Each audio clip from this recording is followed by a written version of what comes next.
नमस्कार, मेरा नाम है डॉक्टर कविता सिंह प्रभा और आप देख रहे हैं कार्यक्रम एक कहानी दो कविताएं।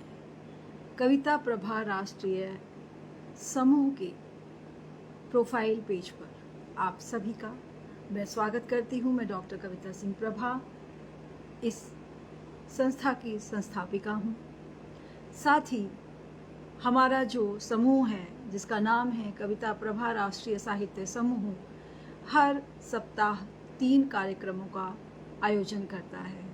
मंगलवार से ये कार्यक्रम शुरू होते हैं। तो आज पहला कार्यक्रम जिसका नाम है, जो हर मंगलवार को शाम 7 बजे होता है, उसका नाम है एक कहानी दो कविताएं, जिसमें हम अपने वरिष्ठ साहित्यकारों, मित्र साहित्यकारों की एक कहानी और 2 कविताएं प्रस्तुत करते हैं।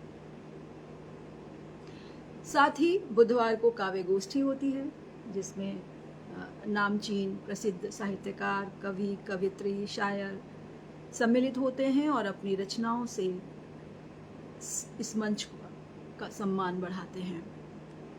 और गुरुवार को शाम 7 बजे हम कार्यक्रम त्रिवेणी प्रस्तुत करते हैं। यह भी कार्यक्रम सभी को बहुत बहुत पसंद आता है। तो इस तरह से हर सप्ताह हम 3 कार्यक्रमों का आयोजन करते हैं कविता प्रभा राष्ट्रीय साहित्य समूह के मंच पर।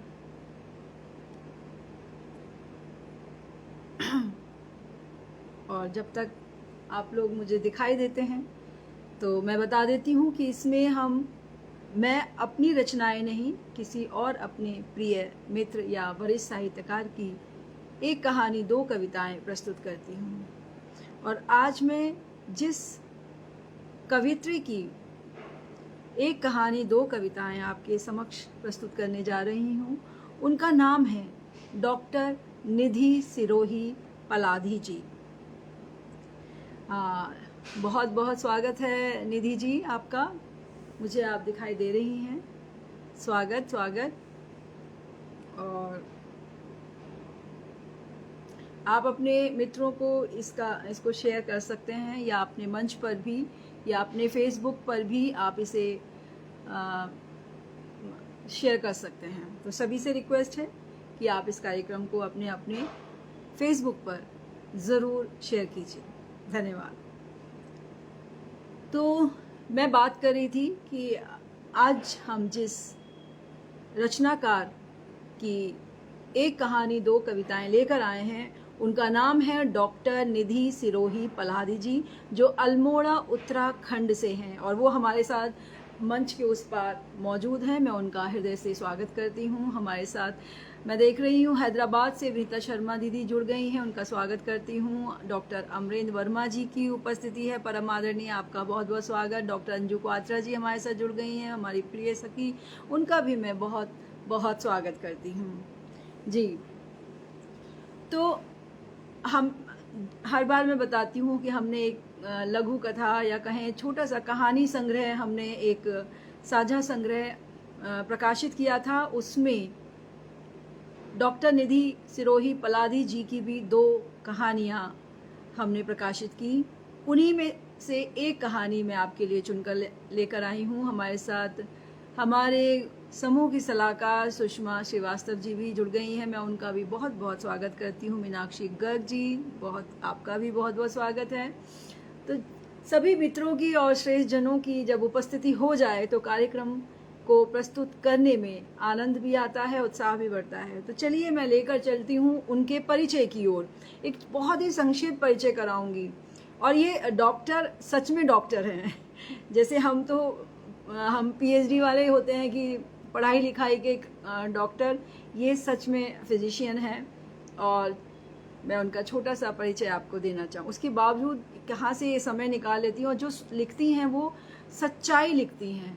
और इनका जो चिकित्सक जो हृदय है वो उन रचनाओं में साक्षात दिखाई देता है, उनके भाव दिखाई देते हैं। उनका जो सेवा भाव है समाज के प्रति, वह उनकी रचनाओं में, और चिंतन भी समाज सेवा भाव भी, साथ में चिंतन भी। जो माहौल ख़राब हो रहा है उसके प्रति जो जिम्मेदारी होती है एक पढ़े लिखे नागरिक की देश के प्रति जो संवेदना होती है, वह इन सभी उनकी रचनाओं में आपको दिखाई देगी। जी धन्यवाद निधि जी, आपका भी बहुत बहुत स्वागत है। और आपका एक छोटा सा परिचय देना चाहूँगी।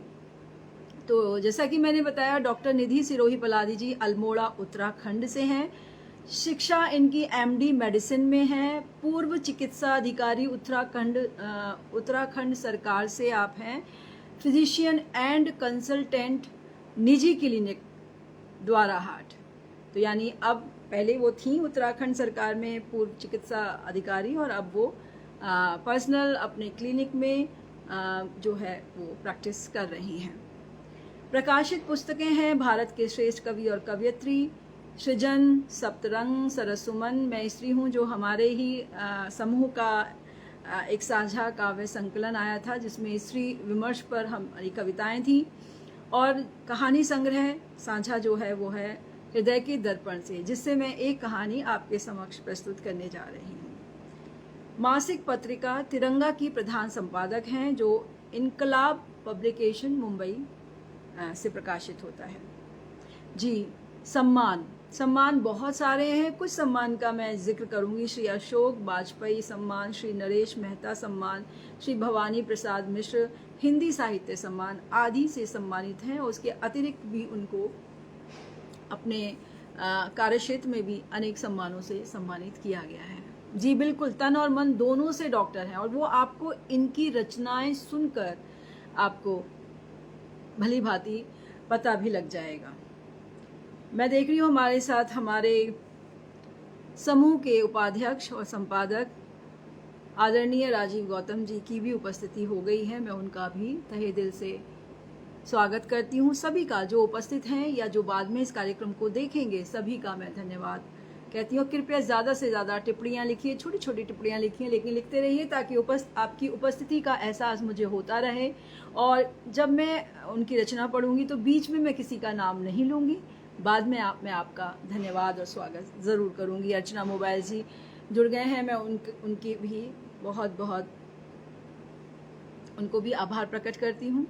चलिए पहले उनकी पहली कविता सुनते हैं, जिसका नाम है वेदना। देखिएगा क्या सचमुच उसमें आपको वेदना की अनुभूति होगी। दीपा मिश्रा जी बहुत बहुत स्वागत है जी, शुभ संध्या।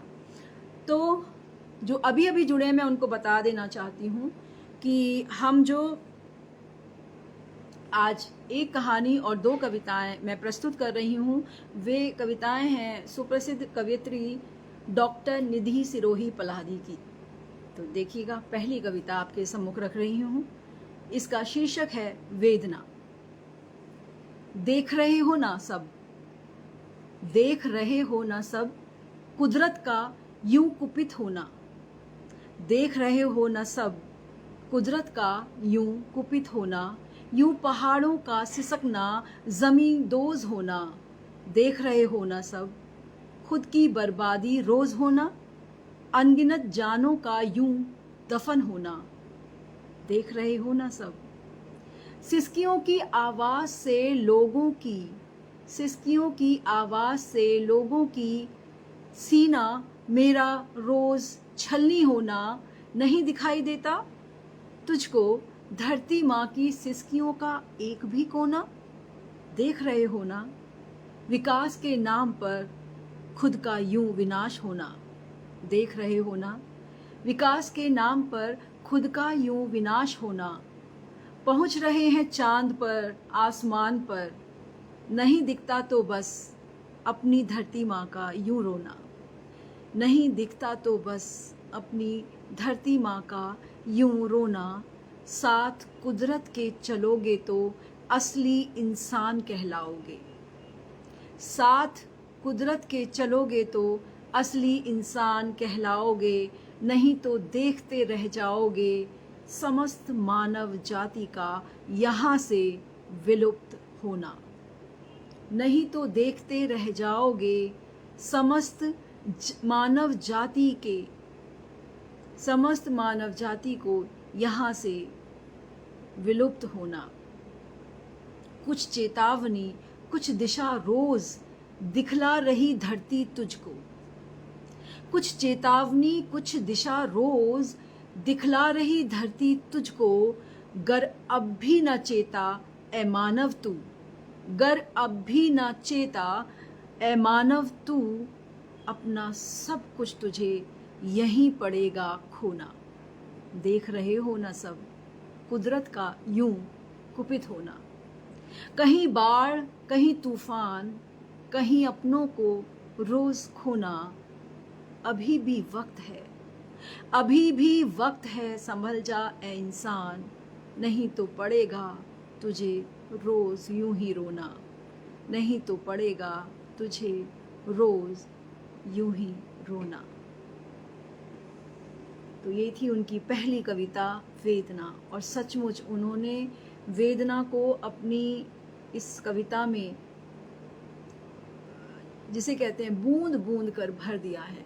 और आप देख रहे हैं कश्मीर से लेकर हिमाचल, उत्तराखंड, सब जगह जो हमारे विकास के कारण वहाँ के जो पर्यावरण का नाश हुआ है, आज उसका परिणाम वहाँ के लोग भुगत रहे हैं, धरती भुगत रही है, प्रकृति भुगत रही है। तो उसको बिल्कुल इन्होंने साक्षात अपनी कविता में ला दिया है कि हम चांद पर तो पहुँच रहे हैं, हमें चांद की चिंता है, वहाँ पानी है या नहीं, लेकिन अपनी धरती पर जो पानी बह रहा है, जिसे हम व्यर्थ करते हैं अपने संसाधन को, उनके बारे में तो हम कुछ सोच ही नहीं रहे। सड़कें अंधाधुंध बना रहे हैं, रिजॉर्ट अंधाधुंध नदियों के किनारे पर बन रहे हैं, फिर जब वो बह जाते तो कहते हैं बाढ़ आ गई। अरे बारिश तो होगी ही, पानी तो नदी में बढ़ेगा जब बारिश होगी, बारिश का मौसम होगा। उसके किनारों को क्यों आपने बांध लिया अपने निर्माण में? कहते हैं ना, हाथी और नदी कभी अपना रास्ता नहीं बदलते। जब भी उनमें अपनी पूरी पावर के साथ जहाँ से निकलेंगे वो अपने रास्ते पर ही जाते हैं, तो वो नहीं भटकते।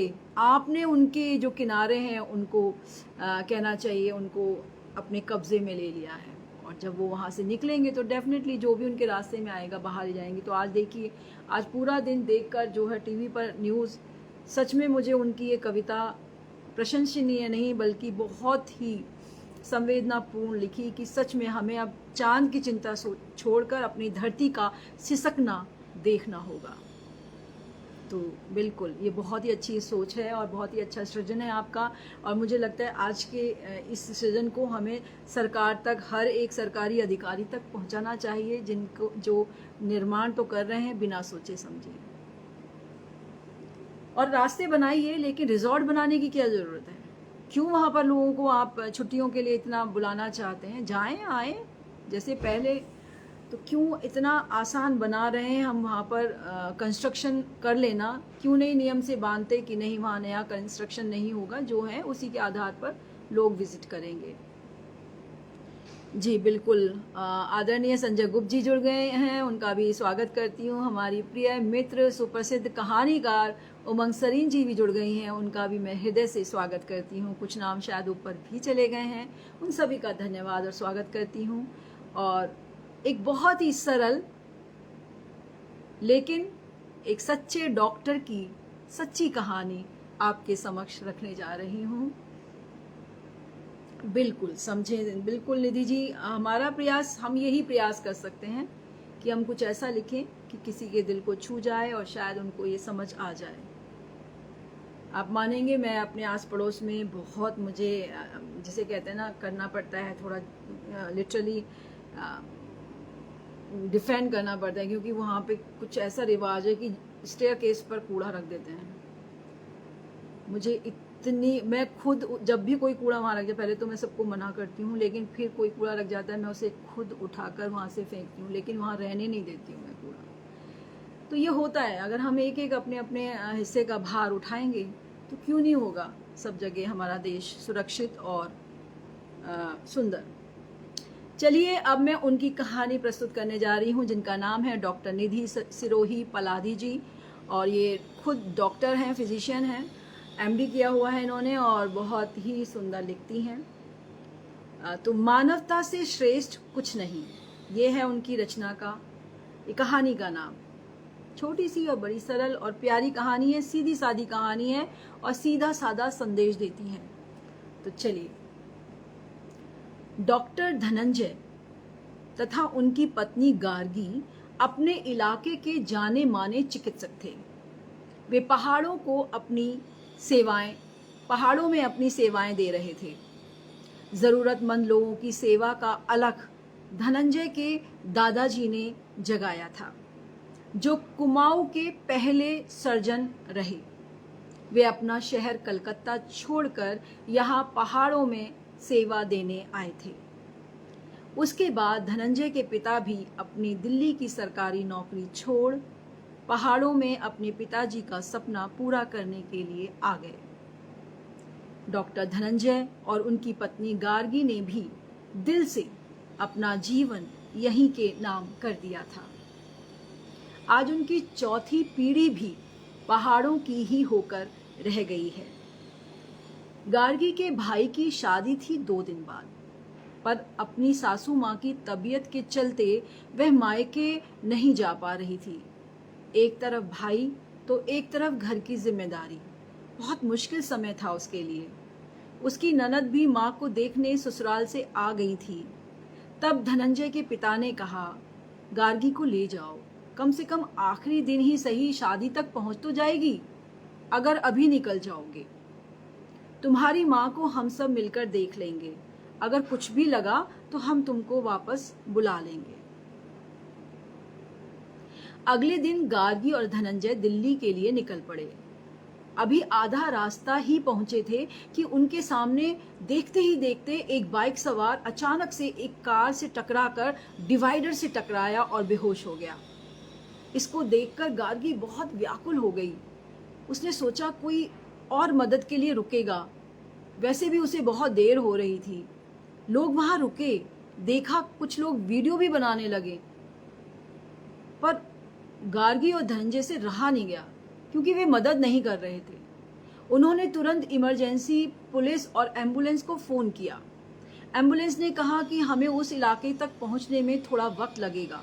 गार्गी ने देखा कि उस व्यक्ति के सिर से बहुत खून बह रहा है। अगर जल्दी ही कुछ न किया गया तो वह बच नहीं पाएगा। गार्गी ने अपना दुपट्टा तुरंत उसके सिर से बांध दिया और आसपास मदद के लिए उसने दूर तक देखा, पर कोई मेडिकल स्टोर या दुकान नजर नहीं आ रही थी। तब दोनों ने उस व्यक्ति को उठाकर अपनी गाड़ी में डाल लिया।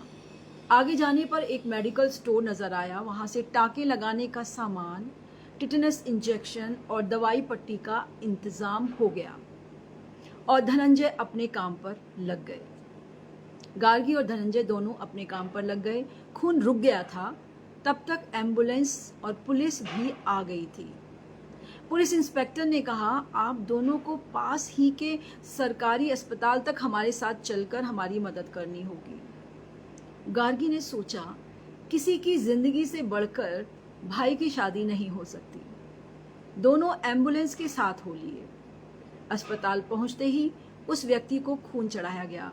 उसको धीरे धीरे होश आने लगा था। उसके घर वालों को फोन किया गया। उसकी माँ बूढ़ी, जो बहुत बूढ़ी थी, कई गांव वालों के साथ लगभग 2 घंटे बाद वहां पहुंची। उसका रो रो कर बुरा हाल था। वह हमको आशीर्वाद देते हुए थक नहीं रही थी। उसने बताया, इसके 2 बच्चे हैं और इसकी बीवी 1 साल पहले कैंसर से हमें छोड़कर सदा के लिए चली गई। आप दोनों ने इनके बच्चों को अनाथ होने से बचा लिया। ईश्वर आपको इसका फल जरूर देगा। तभी घर से धनंजय के पिता का फोन आया कि तुम्हारी माँ 3 महीने के बाद कोमा से बाहर आ गई है। अचानक उसे होश आ गया है। आज गार्गी को ईश्वर पर विश्वास हो गया था कि अगर आप किसी की मदद करते हैं तो ईश्वर भी आपकी मदद अवश्य करता है। सच में मानवता से बढ़कर कुछ भी नहीं। उस बाइक सवार का भी खतरे से बाहर आना और साथ ही माँ का कोमा से बाहर आना एक अनुपम अद्भुत संयोग था। वहां खड़े सभी लोगों की आंखों में खुशी के आंसू थे। तो ये थी एक बड़ी छोटी सी प्यारी सी एक प्रेरक संदेश देती हुई एक छोटी सी कहानी, जिसमें हमें कहीं ना कहीं निधि जी का जो चिकित्सक मन है और जो एक इंसानियत है, दोनों के भाव बहुत ही कहना चाहिए हम महसूस कर सकते हैं, दिल से महसूस कर सकते हैं। तो ये थी एक प्यारी सी, और ऐसी कहानियाँ मुझे लगता है हमें अपने बच्चों को, अपने युवा वर्ग को ज़रूर सुनानी चाहिए, क्योंकि कभी कभी ऐसा हो जाता है। मैं ये नहीं कहूँगी कि मैं कुछ ज़्यादा बढ़ चढ़ के बोल रही हूँ, लेकिन जो मेरा छोटा भाई है उसने ऐसी एक घटना में एक बाइक सवार की मदद की थी और वो बच गया था। और उसके वो माँ बाप का अपना इकलौता बेटा भी था। दो लड़के थे। एक को दोनों मतलब क्योंकि इतना मुश्किल था कि एक ही जन दो को कैसे ले जाए, तो दो लोगों ने मिलके मदद की। तो एक लड़के को मेरा भाई लेके गया और दूसरे लड़के को दूसरे एक और जो गाड़ी वाले हैं वो लेके गए। तो जो भाई लेके उसको वहाँ से रिफ्यूज़ कर दिया था कि ये बहुत सीरियस है, आप इसको नोएडा या दिल्ली लेके जाइए। तो तुरंत वो रात में मतलब 12-1 बजे के आसपास का किस्सा है, वो लेकर गया और वो बच्चा बच गया। तो ये सच में बहुत ज़रूरी है हमें इस तरह की कहानियाँ और कविताएं अपने बच्चों को, अपने युवा वर्ग को हमें सुनानी चाहिए, ताकि उनमें ये भाव फिर से जागृत हो, जिसको हम धीरे धीरे भूलते जा रहे हैं। और सिर्फ अपनी रील बनाने और अपने इंस्टाग्राम और फेसबुक की रील्स और यूट्यूब की रील्स बनाने के लिए हम घायल लोगों के वीडियो तो बनाते हैं, लेकिन उनकी मदद नहीं करते हैं। तो मैं देख रही हूँ हमारे साथ बहुत सारे सुप्रसिद्ध साहित्यकार, गज़लकार जुड़ गए हैं। मैं उनका नाम लेना चाहती हूँ, उनको धन्यवाद करना चाहती हूँ। हमारे साथ पानीपत से सोनिया सोनम अक्ष जी जुड़ गई हैं, बहुत प्रसिद्ध गज़लकार हैं जी, धन्यवाद। और हमारे साथ आगरा से संजय गुप्त जी जुड़े हैं, बहुत बड़े वरिष्ठ साहित्यकार हैं। सरिता सिंह जी, बिल्कुल बहुत बहुत स्वागत है आपका, और सुंदर कविताएं लिखती हैं ये। राजीव गौतम जी उपाध्यक्ष जी पत्रकार हैं, बहुत ही उनका भी मैं स्वागत करती हूँ। उमंग सरीन जी बहुत ही विशुद्ध साहित्यकार हैं, बहुत प्रसिद्ध, और वे ज़रूर आपकी कहानी को पसंद भी कर रही होंगी और उन्हें भी प्रेरणा मिल रही होगी ऐसी एक कहानी रचने की जी। और चलिए अब हम आगे बढ़ते हैं। और मैंने बीच में देखा था गीतकार मधुकर जी भी जुड़े हुए थे। गुलशन कुमार पांडे जी, आपका बहुत बहुत स्वागत करती हूँ। और जो नाम ऊपर चले गए हैं, मैं उन सब का धन्यवाद करती हूँ कि आप जुड़े हैं इस कार्यक्रम से। मैं हर मंगलवार को शाम 7 बजे इस कार्यक्रम को लेकर आती हूँ आपके लिए, एक कहानी दो कविताएं। चलिए, मैंने एक कहानी और एक कविता उनकी सुना दी है जी। बहुत स्वागत है आपका निधि जी, आप इतना हमारे सबके लिए करती हैं, तो हम ये छोटा सा प्रयास तो आपके लिए कर ही सकते हैं कि आपकी कहानी और कविताओं को सब अपने मित्रगण तक पहुंचा सकें।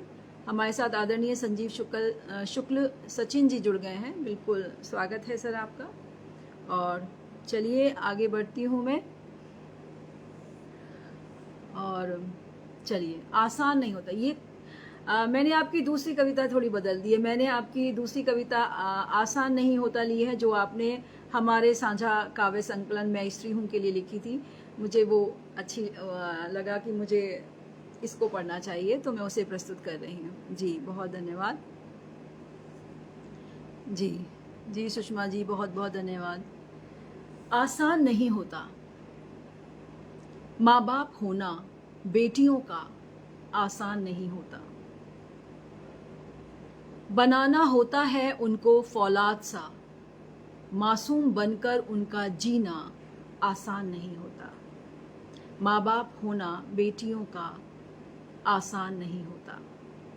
माँ की कोख से दुनिया में आने का, माँ की कोख से दुनिया में आने का जो सफ़र तय करती हैं बेटियाँ, पैदा होकर सबका प्यार सम्मान पाना आसान नहीं होता। माँ बाप बेटियों का होना आसान नहीं होता। सुनने पड़ते हैं कटाक्ष इस समाज के, सुनने पड़ते हैं कटाक्ष इस समाज के, उसकी माँ और खुद बेटी को यूं औरत होकर जीना आसान नहीं होता। यूं औरत होकर जीना आसान नहीं होता। बचाना होता है मासूम बचपन को, बचाना होता है मासूम बचपन को गिद्ध दृष्टि से कभी। बचाना होता है मासूम बचपन को गिद्ध दृष्टि से कभी। बड़ी हो जाएं तो यूं सरेआम कहीं जाना आसान नहीं होता। बड़ी हो जाएं तो यूं सरेआम कहीं जाना आसान नहीं होता। माँ बाप होना बेटियों का आसान नहीं होता। आकाश छू लें बेटियां हमारी, आकाश छू लें बेटियां हमारी, ऐसी सोच सबकी हो अच्छा है। आकाश छू लें बेटियां हमारी, ऐसी सोच सबकी हो अच्छा है। नए परिंदों को यूं घर से उड़ाना आसान नहीं होता। नए परिंदों को यूं घर से उड़ाना आसान नहीं होता। माँ बाप होना बेटियों का आसान नहीं होता। बनाना होता है फौलाद सा मासूम बनकर, उनका जीना आसान नहीं होता। दिल में तूफान उठते हैं, दिल में तूफान उठते हैं, रातों की नींदें उड़ जाती हैं माँ बाप की बेचैनी और फिक्र को। दिल में तूफान उठते हैं, रातों की नींदें उड़ जाती हैं, माँ बाप की बेचैनी और फिक्र को बयां करना आसान नहीं होता। माँ बाप की बेचैनी और फिक्र को बयां करना आसान नहीं होता। बेटियों, माँ बाप होना बेटियों का आसान नहीं होता। बेटियों के माँ बाप यूं ही नहीं कहते, बेटियों के माँ बाप यूं ही नहीं कहते, हाँ पत्थर रखने होते हैं दिल पर। बेटियों के माँ बाप यूं ही नहीं कहते, हाँ पत्थर रखने होते हैं दिल पर। बेटियों को सदा के लिए अपनी चौखट से, बेटियों को सदा के लिए अपनी चौखट से रुखसत करना आसान नहीं होता। बेटियों को सदा के लिए अपनी चौखट से रुखसत करना आसान नहीं होता। इस कलयुग में, इस कलयुग में बेटी का घर संसार बसाना आसान नहीं होता। इस कलयुग में बेटी का घर बसाना आसान नहीं होता। माँ बाप होना बेटियों का आसान नहीं होता। फूलों के रास्ते में सदा कांटे, फूलों के रास्ते में सदा कांटे, बोता आया है यह समाज। फूलों के रास्ते में सदा कांटे, बोता आया है यह समाज।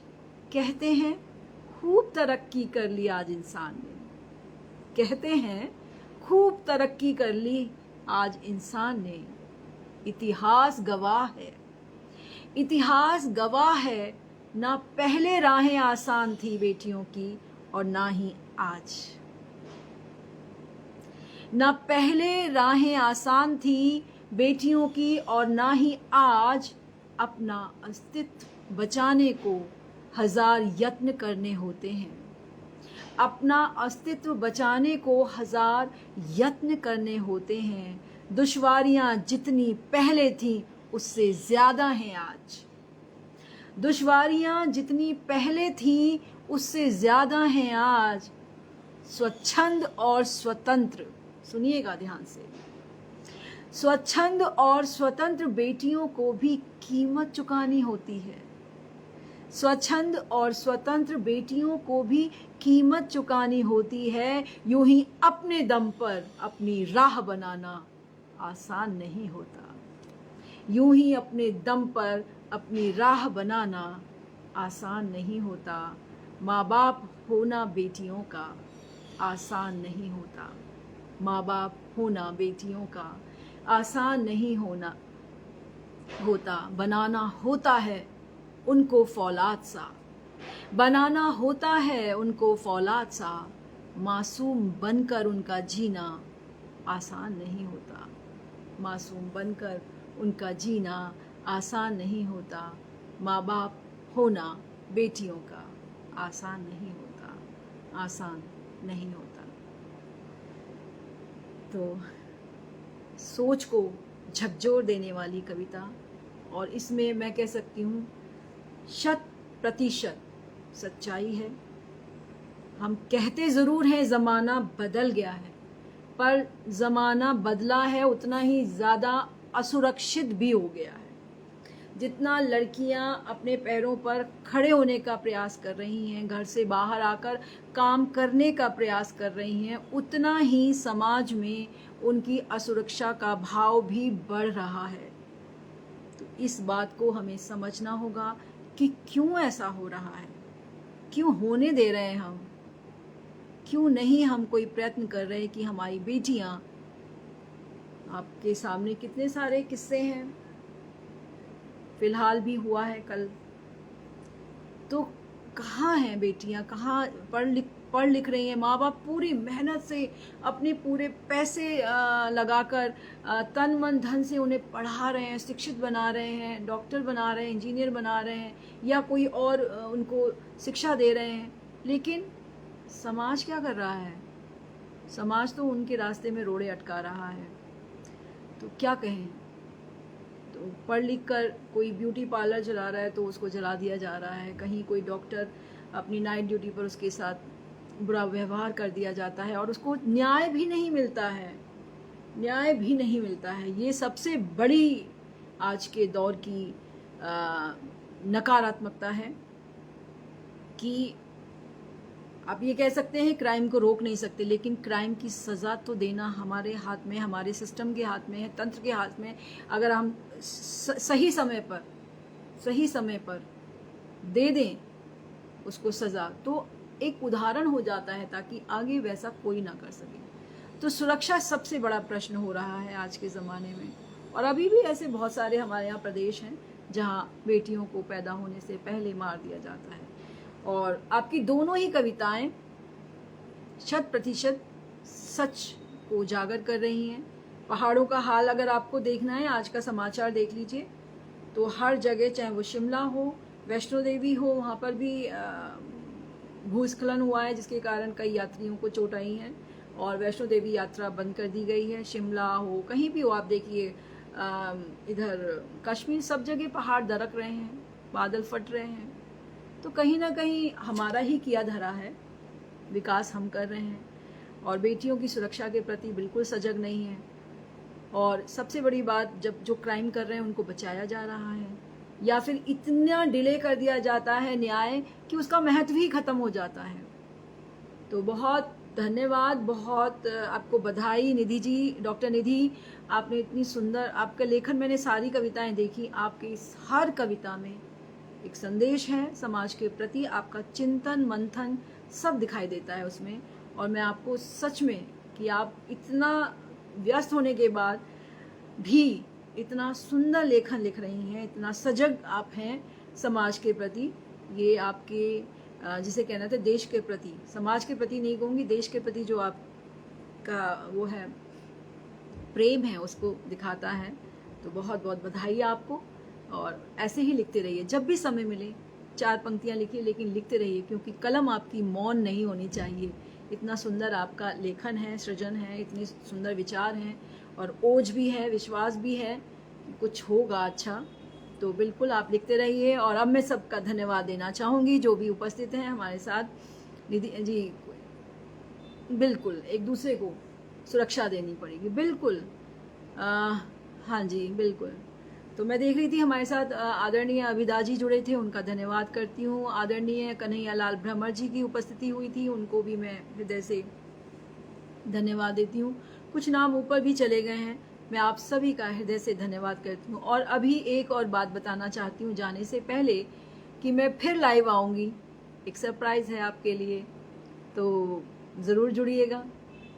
और 10 मिनट बाद मैं आती हूँ इस कार्यक्रम को समाप्त करने के बाद। तो चलिए आप सब ज़रूर आइएगा, बहुत बड़ा अच्छा सरप्राइज़ है आपको। तो 10 मिनट बाद, जैसे अभी क्या समय हो रहा है मैं बता देती हूँ आपको, 7:35 हुए हैं, 7:45 बजे आती हूँ मैं। तो आप सब फिर से जुड़िएगा, एक विशेष 5-10 मिनट के लिए आऊँगी, ज़्यादा समय नहीं लूँगी आपका, पर आइएगा ज़रूर, जुड़िएगा ज़रूर। जी धन्यवाद निधि जी, आपको बहुत बहुत बधाई।